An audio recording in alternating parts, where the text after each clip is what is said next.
વાત કરીશું માવઠાથી। માવઠું હજુ પણ ગુજરાતનો પીછો નહીં છોડે। હવામાન વિભાગે ભારે વરસાદની આગાહી કરી।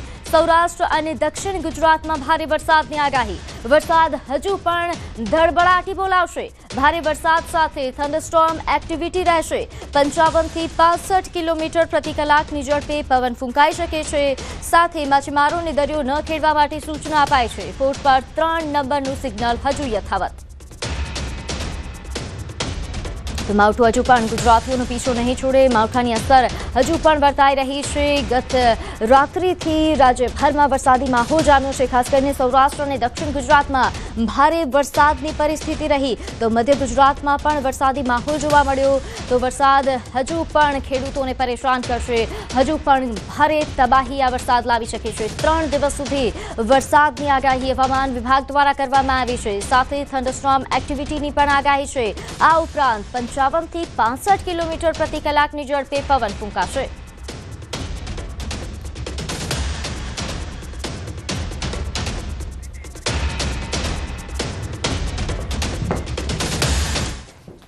विंड स्पीड रहेगा 30 to 40 किलोमीटर प्रति घंटा। अभी जो heavy rainfall warning Gujarat region में दिया गया है, mainly southern districts Vadodara then Chhota Udaipur होते हुए साउथर्न जितना भी जिला है सबके लिए आइसोलेटेड प्लेसेस में heavy rainfall warning yellow warning के साथ दिया गया है, इंक्लूडिंग दमन दादरा नगर हवेली। और सौराष्ट्र कच्छ में हेवी रेनफॉल वार्निंग मेनली तटीय क्षेत्र वाला डिस्ट्रिक्ट जो है पोरबंदर, जूनागढ़, अमरेली, भावनगर, गिर सोमनाथ और दीव के लिए दिया गया है आइसोलेटेड प्लेसेस में हेवी रेनफॉल येलो वार्निंग के साथ। तो राज्यમાં હજુ પણ 3 દિવસ ભારે રહી શકે છે। ગુજરાતના ઘણા ભાગોમાં વરસાદની આગાહી। દક્ષિણ ગુજરાતના કેટલાક ભાગમાં વરસાદી માહોલ। સુરતમાં સવારથી જ વરસાદી માહોલ જામ્યો। કમોસમી વરસાદને લઈને ખેડૂતોની ચિંતામાં વધારો થયો છે। તો સુરતમાં વહેલી સવારથી વરસાદી માહોલ જામ્યો છે। દક્ષિણ ગુજરાતના કેટલાક ભાગોમાં વરસાદી માહોલ જોવા મળ્યો। દક્ષિણ ગુજરાતમાં ભારે વરસાદ નોંધાઈ રહ્યો છે અને હજુ પણ 3 દિવસ સુધી આ વરસાદ ખેડૂતોને હેરાન કરશે। ખેડૂતોની ચિંતામાં વધારો થઈ રહ્યો છે, કારણ કે હવામાન વિભાગ દ્વારા પણ 3 દિવસ સુધી ભારે વરસાદની આગાહી કરવામાં આવી છે। ખાસ સૌરાષ્ટ્ર અને દક્ષિણ ગુજરાતના ખેડૂતોને આ માવઠું રડાવી રહ્યું છે। તો કમોસમી વરસાદથી ખેડૂતો ચિંતિત છે। સુરતમાં પણ આજે વહેલી સવારથી ફરી એકવાર વરસાદી માહોલ જામ્યો। કમોસમી વરસાદના કારણે અહીં લોકોનું જનજીવન પણ પ્રભાવિત થયું। વહેલી સવારથી ઘણા એવા વિસ્તારો છે દક્ષિણ ગુજરાતના કે જ્યાં વરસાદી માહોલ જામ્યો હતો। આ ઉપરાંત સૌરાષ્ટ્ર અને મધ્ય ગુજરાતમાં પણ વરસાદી માહોલ રહ્યો, પરંતુ દક્ષિણ ગુજરાતના દ્રશ્યો સામે આવ્યા છે। હવામાન વિભાગની આગાહી વચ્ચે સુરતમાં 6ઠ્ઠા દિવસે સતત કમોસમી વરસાદ પડી રહ્યો છે।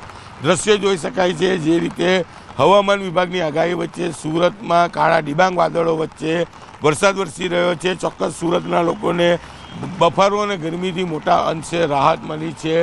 સુરત અને હિલ સ્ટેશનમાં પરિવર્તિત થયું હોય તેવો નજારો જોવા મળે છે। આમ તો દિવાળી બાદ ઠંડી શરૂ થતાં લોકો સ્વેટર, જેકેટ અને હાથના ગ્લોવ્સ કાઢતા હોય છે, પણ હજુ પણ લોકો છત્રી અને રેનકોટનો ઉપયોગ કરતા જોવા મળી રહ્યા છે। ત્યારે બીજી બાજુ જે રીતે વરસાદ વરસી રહ્યો છે તેને લઈને ખેડૂતોની ચિંતામાં વધારો જોવા મળી રહ્યો છે। દક્ષિણ ગુજરાતનો મહત્વનો પાક ડાંગર કે જે તૈયાર થઈ ગયો છે, કેટલોક પાક ખેતરોમાં છે, કેટલોક પાક સુકાવા મૂકેલો છે, તમામ પાક પલળી જવા પામ્યો છે। કેટલાક ખેતરો નવા પાકની વાવણી માટે તૈયાર છે। બિયારણ ખેડૂતોએ લાવીને પોતાના ઘરમાં મૂક્યું છે, પણ સતત વરસાદ વરસી રહ્યો છે જેને લઈને ખેડૂતોની મુશ્કેલી વધી રહી છે। કહી શકાય 2025નું વર્ષ ખેડૂતો માટે રાતા પાણીએ રડવા જેવું છે। અને દક્ષિણ ગુજરાતમાં ડાંગર બાદ બાગાયતી પાક એટલે કે કેરી અને ચીકુનો પાક લેવામાં આવતો હોય છે। જ્યારે જે રીતે વરસાદ પડી રહ્યો છે અને ઠંડી દેખાઈ નથી રહી તેને લઈને આ વર્ષે બાગાયતી પાકોમાં પણ નુકસાન જાય તેવી ભીતિ સેવાઈ રહી છે। ત્યારે હજુ પણ 2 થી 3 દિવસ જે રીતે હવામાન વિભાગે કમોસમી વરસાદની આગાહી કરી છે તેને લઈને ચોક્કસ ખેડૂતો સાથે તંત્રની ચિંતામાં વધારો જોવા મળી રહ્યો છે। કેમેરામેન જીગર ગુગલ સાથે કીર્તેશ પટેલ, ન્યૂઝ 18 ગુજરાતી, સુરત। તો સાબરકાંઠા જિલ્લામાં શિયાળામાં ચોમાસા જેવો માહોલ. હવામાન વિભાગની આગાહી વચ્ચે વરસાદી માહોલ. તમામ તાલુકાઓમાં વરસાદી માહોલ જોવા મળ્યો. વહેલી સવારથી ઝરમર વરસાદ. ખેડૂતો ચિંતિત બન્યા છે. સવારે 6 વાગ્યાથી 8 વાગ્યા સુધી તલોદમાં 13 મિલીમીટર જેટલો વરસાદ નોંધાયો. તો પ્રાંતિજમાં 3 મિલીમીટર, ખેડબ્રહ્મામાં 3 મીમી, તો વડાલીમાં પણ 3 મિલીમીટર જેટલો વરસાદ નોંધાયો. હિંમતનગરમાં પણ 1 મિલીમીટર જેટલો વરસાદ પડ્યો.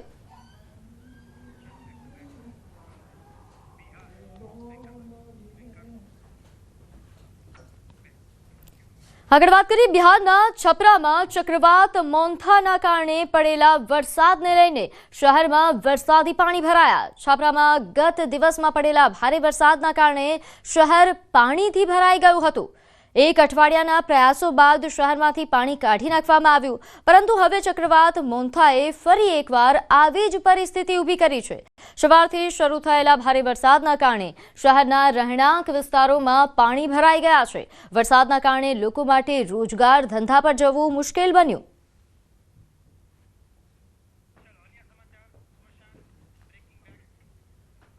હવે નજર કરીએ અન્ય સમાચારો પર. તો સ્મશાન ગૃહમાં મોતનો મલાજો પણ ન જળવાયો. સ્મશાન ગૃહમાં સૂકા લાકડા ખૂટી ગયા. લાકડા ન મળતા ટાયર ગાદડાથી અગ્નિદાહ દેવામાં આવ્યો.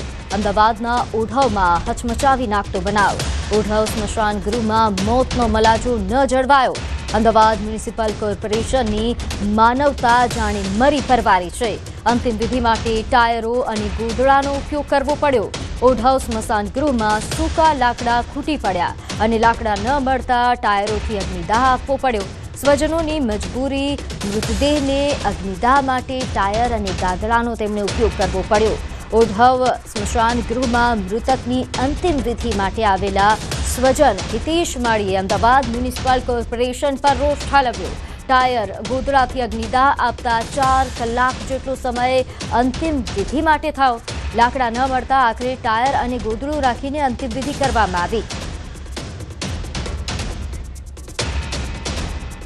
તો ફરી જઈશું એકતાનગર. અહીં પ્રધાનમંત્રી નરેન્દ્ર મોદી જે લોકોનું અભિવાદન ઝીલી રહ્યા છે અને ખૂબ મોટી સંખ્યામાં આજે લોકો એકતાનગર ખાતે પહોંચ્યા છે. સરદાર વલ્લભભાઈ પટેલની જન્મ જયંતિની ઉજવણી માટે તમામ લોકો પહોંચ્યા છે. ત્યારે પ્રધાનમંત્રી નરેન્દ્ર મોદી કે જેમને લોકો તેમનું અભિવાદન ઝીલી રહ્યા છે, તો પ્રધાનમંત્રી નરેન્દ્ર મોદી પણ ખૂબ જ ઉત્સાહ સાથે લોકોનું અભિવાદન ઝીલી રહ્યા છે. આજે પ્રધાનમંત્રી નરેન્દ્ર મોદી દ્વારા એકતાનગર ખાતે સરદાર વલ્લભભાઈ પટેલની જન્મ જયંતિ નિમિત્તે ઉજવણીમાં તેઓ સહભાગી થયા. તેમણે આજે સરદારને નમન કરીને આ ઉજવણીની શરૂઆત કરી અને કેવડિયામાં પીએમ મોદી દ્વારા લોહ પુરુષ સરદાર પટેલને નમન બાદ એકતા પરેડ પણ તેમણે નિહાળી. ખૂબ જ ભવ્ય એકતા પરેડનું આયોજન થયું, જેમાં જે શરૂઆત જ્યારે એકતા પરેડની થઈ ત્યારે પ્રધાનમંત્રી નરેન્દ્ર મોદીને ગાર્ડ ઓફ ઓનર આપવામાં આવ્યું, જેનું નેતૃત્વ મહિલા અધિકારીઓએ કર્યું. અને તે બાદ પ્રધાનમંત્રી નરેન્દ્ર મોદીએ એકતાનો સંદેશ આપ્યો.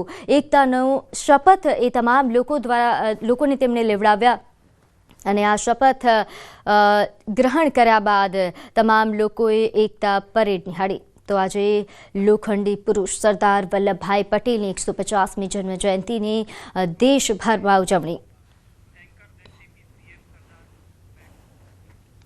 આજે લોહ પુરુષ સરદાર વલ્લભભાઈ પટેલની જન્મ જયંતિ. દર 31 ઓક્ટોબરે એકતા દિવસની ઉજવણી કરાય છે. એકતા દિવસ નિમિત્તે રન ફોર યુનિટીનું આયોજન અમદાવાદ મ્યુનિસિપલ કોર્પોરેશન દ્વારા સરદાર પટેલની પ્રતિમા નારણપુરા ખાતે રન ફોર યુનિટીનું આયોજન કરાયું. સીએમ ભૂપેન્દ્ર પટેલના હસ્તે શરૂઆત કરવામાં આવી. મુખ્યમંત્રીએ સંબોધન કરતા જણાવ્યું કે રન ફોર યુનિટી દેશને એકતાથી જોડશે તેમજ સૌને સ્વદેશી સાથે જોડવા અપીલ કરી.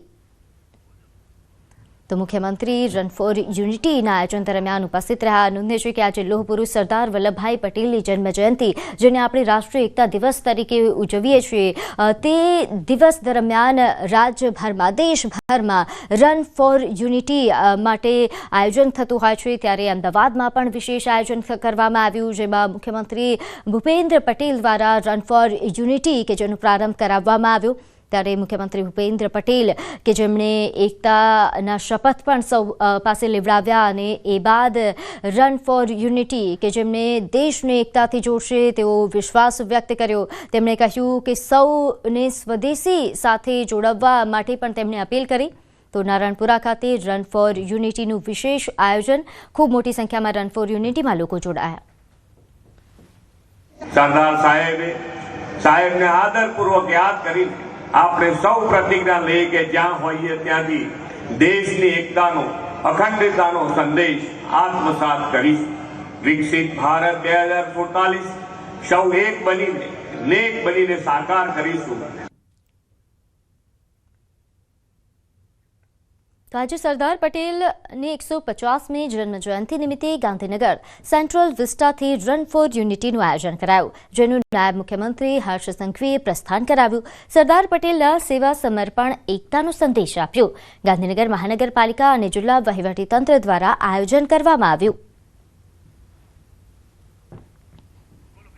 તો સેન્ટ્રલ વિસ્ટાથી રન ફોર યુનિટીનું આયોજન થયું, જેમાં ખૂબ મોટી સંખ્યામાં ગાંધીનગરવાસીઓ સહભાગી થયા. નાયબ મુખ્યમંત્રી હર્ષ સંઘવીએ પ્રસ્થાન કરાવ્યું. તેઓ પણ રન ફોર યુનિટી ના આયોજન દરમિયાન સહભાગી થયા. તેમને પણ તમામ લોકો સાથે આ સ્પર્ધામાં તેઓ જોડાયા અને રન ફોર યુનિટી માટે દોડ્યા. સેન્ટ્રલ વિસ્ટાથી રન ફોર યુનિટીનું આયોજન, જેનું પ્રસ્થાન નાયબ મુખ્યમંત્રી હર્ષ સંઘવી દ્વારા કરાવવામાં આવ્યું. નોંધનીય છે કે રાજ્યભરમાં આ પ્રકારનું આયોજન થઈ રહ્યું છે, ખાસ કરીને ગાંધીનગરમાં તેનું વિશેષ આયોજન.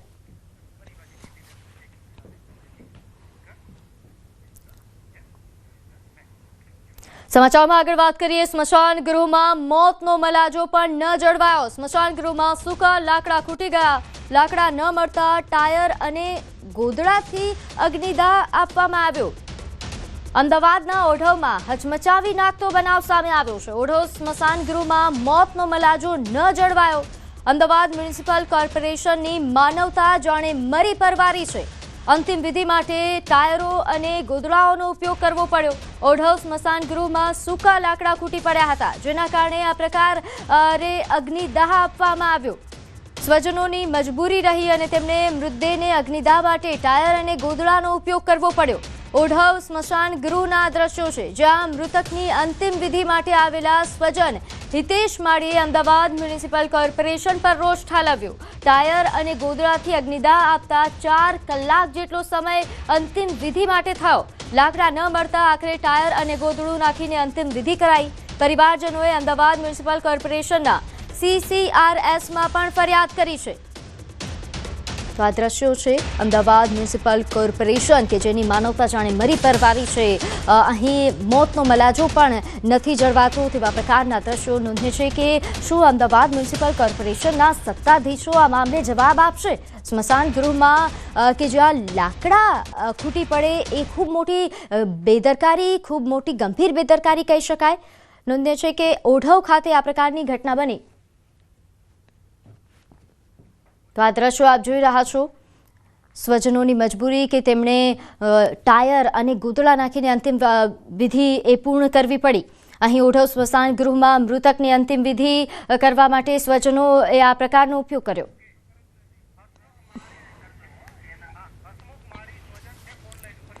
ત્યારે આ મામલે જે સ્વજન મૃતકના છે તે આપણી સાથે જોડાઈ ગયા છે. હસમુખ માળી, હસમુખભાઈ, આપ અમારી સાથે જોડાયા તે બદલ આપનો આભાર અને આપનું સ્વાગત છે. અને સાથે પહેલાં તો આપના દુઃખમાં અમે સહભાગી છીએ, અને જે પ્રકારની આ ઘટના મળી, આખરે શું ઘટના હતી અને વિસ્તારથી જણાવશો? હા, થયું ને સાહેબ બેન, એવું થયું કે કાલે વરસાદ થોડો હતો, બરોબર, અને લગભગ અમે 11 વાગે અરથી લઈને ત્યાં ઓઢવ સ્મશાન ગ્રહ પહોંચ્યા. તો એમાં થયું એવું કે વરસાદ અમે લાકડા લીધા. અમે તો પેલા કહ્યું કે જાઓ લાકડા લેતા હોય, એટલે અમારે બધા છોકરાઓ અને જે સગા સંબંધીઓ ડાઘુઓ આવ્યા હતા એ બધા લાકડા લઈ અને એ ત્યાં સ્મશાનનું જે તંબુ બનાવેલું છે એમાં લાઈન મૂક્યા. અને પછી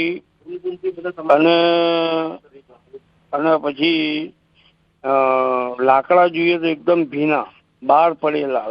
ગોડાઉન આખું ખાલી, ગોડાઉનમાં કોઈ લાકડું નતું, લાકડા બધા બહાર હતા બેન. હલો જી હસમુખભાઈ, જે રીતે આપે જણાવ્યું કે બધા લાકડા બહાર હતા, સ્મશાન ગૃહ તરફથી કોઈ વ્યવસ્થા જ ન કરવામાં આવી તમારા માટે? ના બેન, કોઈ વ્યવસ્થા નહીં. લાકડા અમે જાતે જ લાયા છે બેન, જાતે જ લાકડા લાયા છે. શું જે ડાઘુ હતો, જે બાળનારો હતો, જે શું એને કહ્યું કે આ લાકડા આ જ છે અને અમારે લીલા લાકડા જ આવે છે, સૂકા લાકડા નથી આવતા. શું અને બેન શું છે કે ત્યાંથી જ બધું અમુક વસ્તુ ત્યાંથી જ મળે છે, મોરસ કો ઘી કો બધું ત્યાંથી જ મળે છે. એટલે અમારે પૈસા ખર્ચીને એટલે શું કે એ લાસ્ટ લગભગ 4-4.5 કલાક લાગ્યા બેન. શું અને તો એનો બાજુની જે અરસી હતી ને એમાં ટાયરો 7 થી 8 ટાયર રિક્ષા ભરીને પોતે જેના ઘરમાં માણસ મરણ પામ્યું એ જઈને ટાયરો લઈને આવ્યા અને પછી એ લાશને બોડીને એ લોકોએ અગ્નિદાહ આપ્યો અને પછી એમના ફૂલ લઈ ગયા કારણ કે એ બોડી સળગતી જ હતી. શું અને બેન તકલીફ પડી છે, મૂળ અમને પડી, અમારા સગા સંબંધીઓને પડી છે, બધાને તકલીફ પડી છે. અમારા ઘરે જે હતા શું 5 વાગે અમે 5:30 વાગે તો અમે ઘેર આવ્યા છીએ બેન. અમે શું ભૂખ્યા ને તરસ્યા? અમે તો ઠીક છે, અમારા ઘરમાં મોત થઈ ગયું છે બરોબર છે, પણ બીજા બી જે સગા સંબંધીઓ હતા એ લોકોને બી શું છે થોડું બહુ વેઠવાનું આવ્યું. એટલે આ થોડું શરમજનક નિંદનીય કહી શકાય. હસમુખભાઈ, સત્તાધીશો પાસેથી આપ કેવા જવાબની ઈચ્છા રાખો છો? શું આપે ફરિયાદ કરી છે? હા, ફરિયાદ તો કરવી પડે ને બેન. આજે ત્યાં રિસ્પોન્સિબલ કોઈ જવાબ ના આપે અમને, એટલે અમને આમ લાગી આવ્યું કે આટલું કરીએ આ છેલ્લી અંતિમ ધામ કહેવાય છે. માણસ મરે તો એને સંતોષ નથી મળતો બેન. તો હવે આનાથી વધારે શું શરમજનક કહેવાય? શું આ બધા એસીઓ ઓફિસોમાં બધે ચેમ્બરોમાં બેસી અને મોટી મોટી વાતો કરે છે, નકામું કહે. અમે તો રિયાલિટી, મારા ઘરમાં તો મોત થઈ છે બેન. બિલકુલ, મારા ઘરમાં મોત થઈ છે બેન. આપનું દુઃખ અમે સમજી શકીએ છીએ. હસમુખભાઈ, કેટલો સમય થયો ફરિયાદ કર્યાને? શું કોઈ જવાબ મળ્યો? ફરિયાદ કાલે કરી છે બેન. કાલે જ અમારે ત્યાં સ્મશાન ગયા ને કાલે જ ફરિયાદ કરી છે બેન. એટલે આટલો સમય વીતી જવા છતાં તમને કોઈ જવાબ નથી મળ્યો? નહીં, નથી મળ્યો બેન. જવાબ બી નથી મળ્યો, કશું નહીં. અમારો જવાબ નથી જતો. હવે શું છે, જે બી આવે ને એ લોકો નેક્સ્ટ ટાઈમ એમને તકલીફ ના પડે અને એમને આજે પૈસા આપવા છતાં બી આજે કોર્પોરેશન આટલું પ્રોવાઈડ ના કરી શકતી હોય તો એમને ખરેખર બહુ આનાથી વધારે શું નિંદનીય કહેવાય બેન. હું તમને શું કહું, હવે આ છેલ્લી અંતિમ ધામ કહેવાય કે જેને બધાને ત્યાં જવાનું છે. શું અમીર હોય કે ગરીબ બધાને ત્યાં જવાનું છે, પણ બીજાઓને તકલીફ ના પડે. આખા અમદાવાદમાં જોડાવાનું છે બેન. અમદાવાદમાં ક્યાં ક્યાં પ્રોબ્લેમ છે, શું ક્યાં શું છે, બધું આ નાની વાતો નથી, આ મોટી વાત છે, પાયાની વાત છે, ખૂબ મોટી વાત છે અને ખૂબ નિંદનીય બાબત છે. તમારા પરિવાર પર શું વીતી હશે સૌ કોઈ સમજી શકે છે, પરંતુ અમદાવાદ મ્યુનિસિપલ કોર્પોરેશન કે જેમની જવાબદારી બનતી હતી આ મોતનું મલાજુ જાળવવાની, એ જાળવી નથી શક્યા. તેમની નિંદા કરવી જ પડે અને આ સત્તાધીશો પાસેથી આપણે જવાબ પણ મેળવીને જ રહીશું. આ ઉપરાંત હસમુખભાઈ, વિસ્તારના કોઈ આગેવાન શું આ મામલે આગળ આવ્યા છે? આગેવાનો દ્વારા કોઈ પ્રયત્ન કરવામાં આવ્યો તમારા વિસ્તારમાંથી? આગેવાનમાં મને મારા મામાના છોકરાએ મને કહ્યું કે એક ભાઈનો ફોન આવ્યો હતો કે આ તમારી ફરિયાદ પાછી ખેંચી લો. પણ બેન હવે પાછી કેવી રીતે ખેંચી આવે? કારણ કે જે હકીકત મારા સગા સંબંધીઓ મારા ઘરના વેઠ્યું છે, તો ફરિયાદ તો પાછી ખેંચવામાં ના આવે ને બેન. ના જ આવે, બિલકુલ. હવે એવું ખોટું થોડું અમે કર્યું છે. આ રિયાલિટી છે, પેપર વિડીયો છે અમારી પાસે કે અમે કેવી રીતે લાશને બોડીને પેલું પંચમહાલ ભૂતિમાં વિલીન કરી છે. શું એ લોકો ફૂલ બી નથી આપતા? અમારે ફૂલ બી નીકાળવા પડે છે બેન. જે એના હાડકા અસ્થિ વિસર્જન હોય છે ને એ બી અમારા જાતે અમે લોકોએ લીધા છે બેન. બિલકુલ, આ ખૂબ જ ગંભીર ઘટના છે. બિલકુલ. આ સાથે જે રીતે આપણે જણાવ્યું કે ફરિયાદ પાછી લેવા માટે પણ તમને ફોન આવી રહ્યા છે, આ પણ ખૂબ મોટી નિંદાની વાત કહી શકાય. આપે જણાવી શકો કે કોના દ્વારા આ ફોન કરાવવામાં આવ્યો? કોણે આ પ્રકારની તમને વાત કરી કે તમે ફરિયાદ પાછી લઈ લો? બેન અત્યારે અમે બધા બેસવામાં બીજી છીએ બેન. અમને કોઈ જાતનું કઈ ભાન નથી કારણ કે અમારા ઘરમાં મોત થઈ છે બેન. એટલે અમને બીજું કઈ ઉઠતું નથી બેન. શું બસ એટલે આટલું કહું છું. પણ આ મોટી મહત્વની ફરિયાદ માનજો અને આ ખરેખર આ શરમજનક બાબત કહેવાય. શું ઓઢવ વિસ્તારની અંદર છે સ્મશાન ગૃહ અને અમદાવાદના બધા સ્મશાન ગૃહની વિઝિટ લો. શું રિયાલિટી ચેક કરો તો આ બધા આ લોકોના દલાલ કોન્ટ્રાક્ટરોના ભાંડાફોડ બધું બહાર આવે બેન. શું હા બેન? બિલકુલ, બિલકુલ. બિલકુલ હસમુખભાઈ, અમે આપની પીડા સમજી શકીએ છીએ, આપનું દુઃખ સમજી શકીએ છીએ, કારણ કે જે આ પરિસ્થિતિ હતી આપના માટે પણ ખૂબ જ કપરી રહી હશે. અને સત્તાધીશો પાસેથી આપ જવાબ મેળવવાની આશા રાખો છો અને સાથે આ પ્રકારની ઘટના હવે બીજા કોઈ વ્યક્તિ સાથે ન બને એના માટે તકેદારી રાખવાની આપની આશા છે, તે પણ સરાહનીય છે અને આપના વતી અમે પણ સત્તાધીશો પાસેથી જવાબ મેળવવા માટે પ્રયત્ન કરી રહ્યા છીએ. સત્તાધીશો કે જેમની આ ખૂબ જ ગંભીર બેદરકારી કહી શકાય, કે જેઓ મોતનો પણ મલાજો નથી જાળવી શક્યા. બસ આ છેલ્લી કક્ષાનું છે બેન. શું હું મારા ભાઈ રમેશભાઈ માલીએ ફરિયાદ કરી હતી. હું તો મારી પાસે ફોન હતો એટલે એમને આપ્યો હતો, કારણ કે એમનો ફોન વરસાદના હિસાબે પલળી ગયો હતો. શું એટલે હા રમેશભાઈ માલી છે ને એમને ફરિયાદ કરી હતી. ફોન મેં આપ્યો હતો એમને. એટલે આ રિયાલિટી છે ને, વિડીયો બી છે, એના ફૂટેજ બી છે બેન. હા જી બિલકુલ જી બિલકુલ. હસમુખભાઈ આભાર અમારી સાથે જોડાવા બદલ. તો હાલ જે રીતે હસમુખભાઈએ પોતાની વ્યથા જણાવી કે તેમના ઘરે જ્યારે સ્વજનનું મૃત, આ સમગ્ર મામલે વધુ વિગત સાથે મારી સાથે સંવાદદાતા પ્રણવ પટેલ પણ જોડાઈ ગયા છે. પ્રણવ, અમદાવાદ મ્યુનિસિપલ કોર્પોરેશનની બેદરકારીઓની ઘટનાઓ તો આપણે ઘણી જોઈ છે, પરંતુ આટલી મોટી બેદરકારી, આટલી નિંદનીય ઘટના જે અમદાવાદમાં બની છે, અમદાવાદ મ્યુનિસિપલ કોર્પોરેશનના સત્તાધીશો પાસેથી શું આપે જવાબ મેળવવાનો પ્રયત્ન કર્યો? પ્રીતિ, ચોક્કસ એ કહી શકાય કે માનવતા મરવાડી પડી છે, કારણ કે મોતનો મલાજો પણ કદાચ મહાનગરપાલિકા જાળવી નથી શકી. તે પ્રકારના દ્રશ્યો આજે સામે આવ્યા છે. જે રીતે આ માળી પરિવારને જે કડવો અનુભવ થયો છે, જે અંતિમ વિધિ જે કહેવાય છે કે જીવનની અંદર સૌથી છેલ્લું જે વાદાન હોય છે તે અંતિમ વિધિ હોય છે, તે પણ કદાચ સુખ શાંતિથી નથી કરવા દેતી આ મહાનગરપાલિકા. તે પ્રકારના દ્રશ્યો આજે અહીં જોવા મળી રહ્યા છે. જે રીતે દ્રશ્યોમાં પણ જોવા મળી રહ્યું છે કે પરિવારજનોએ ટાયર લઈને અહીંયા પહોંચવું પડી રહ્યું છે, અને ટાયરના માધ્યમથી પણ અહીં જે પરિવારજનોએ જે આક્ષેપ લગાડ્યો કે બાજુના જગ્યાએથી 5 થી 7 ટાયર લાવવા પડી રહ્યા હતા, ત્યારબાદ આ જે મૃતદેહ છે તેને અંતિમ વિધિ છે તે કરવામાં આવી હતી. એટલે કેટલું દુઃખદ કહી શકાય કે મહાનગરપાલિકા જે કરોડો રૂપિયાના બજેટ બનાવે છે, હજારો કરોડ રૂપિયાના બજેટ છે, અને સાથે જ ગુજરાતનું સૌથી મોટું મહાનગરપાલિકા સ્માર્ટ સિટી, હેરિટેજ સિટીનો જે દરજ્જો મળી રહ્યો છે, એ સિટીની આ હાલત હોય તો આપ કલ્પના કરી શકો છો કે અન્ય સ્મશાનોમાં કઈ રીતની સ્થિતિ અને કઈ લાલિયાવાડી છે તે ચાલતી છે. જે આ સ્પષ્ટપણે દ્રશ્યોમાં દેખાઈ રહ્યું છે કે કોઈની અંતિમ વિધિ થાય છે, અંતિમ વિધિમાં લાકડાઓ છે તે ખૂટી પડે છે, અને લાકડાઓ જે મળે છે તે ભીના લાકડાઓ મળે છે, અને તેના જ કારણે તે પરિવારજનોને ત્યાં પરેશાની વેઠવી પડે છે. અને પરિવારજનો છે આ તે મજબૂરીથી ત્યાંથી પાસેથી જે ટાયરો કહી શકાય કે ટાયરો અહીં લાવે છે, અને ટાયરના માધ્યમથી તેનું અંતિમ વિધિ કરે છે. કદાચ આ દુઃખદ ઘટના કહી શકાય. કદાચ જવાબદાર અધિકારીઓ કે સત્તાધીશોએ આના ઉપર ધ્યાન લેવું જોઈએ. ન્યૂઝીલેન્ડ આ જ અહેવાલ બતાવી રહી છે, કારણ કે લોકોને ખબર પડે કે કઈ રીતની લાલિયાવાડી છે આ વિભાગોમાં. બિલકુલ પ્રણામ, આભાર માહિતી આપવા બદલ. આગળ વાત કરીએ, વડોદરા મલ્હાર પોઈન્ટ વિસ્તારમાં બબાલ સર્જાઈ. અહીં કાર અને મોપેડ ચાલક વચ્ચે માથાકૂટ થઈ. નજીવી બાબતે બંને વચ્ચે ઝપાઝપી થઈ. કલેક્ટર કચેરી બહાર બંને વચ્ચે હાથાપાઈ થઈ હતી. રસ્તા વચ્ચે બબાલ થતા લોકો પણ એકઠા થયા. પોલીસે સ્થળ પર પહોંચીને કાર્યવાહી કરી.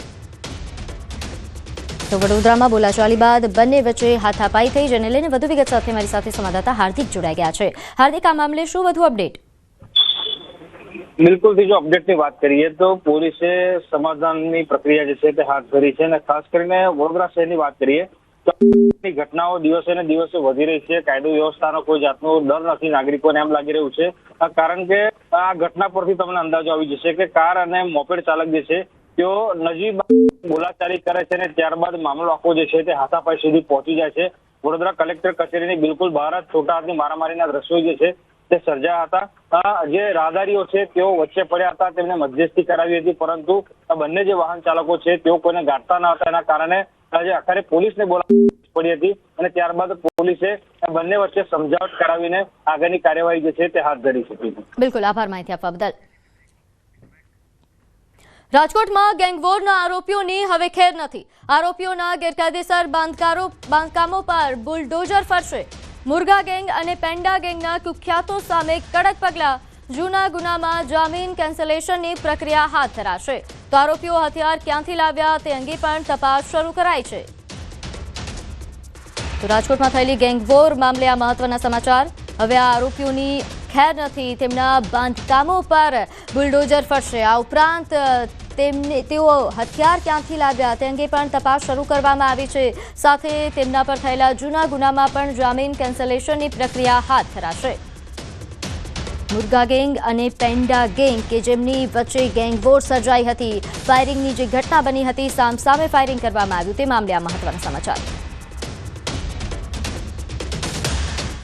તો આગળ વાત કરીએ વડોદરામાં સરપંચની દારૂની હાટડીઓ સામે કાર્યવાહી.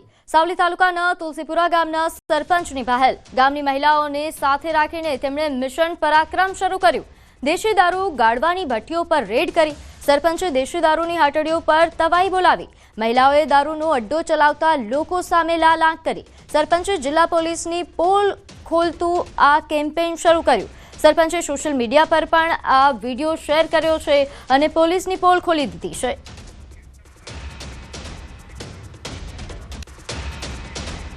આપણે લાઈવ આગળથી ભઠ્ઠી પર આ દારૂ ગરાતો હતો અને તે આપણે બતાવ્યું છે. આ બધી જ બહેનોએ આ દારૂ છે ને બનાવેલો છે. જુઓ તમને કહું, અને આ પણ બેન બોગીનું છે ને બરાબર કચકી કાઢશે, કંટાળી ગયા છે બહેનો. આ રીતના ગુજરાતના દરેક લોકો જો કરશે ગામડાવાળા, તો બહેનો તમારે ચિંતા કરવાની જરૂર નહીં. તમારો ભાઈ બેઠો છે, મને સપોર્ટ કરજો કે તમારે ગામની અંદર ખાલી તમે જો તૈયાર હોય તો આપણે ભલે ભલે બુટલેગર છે તેને પણ બંધ કરાવી દઈશું.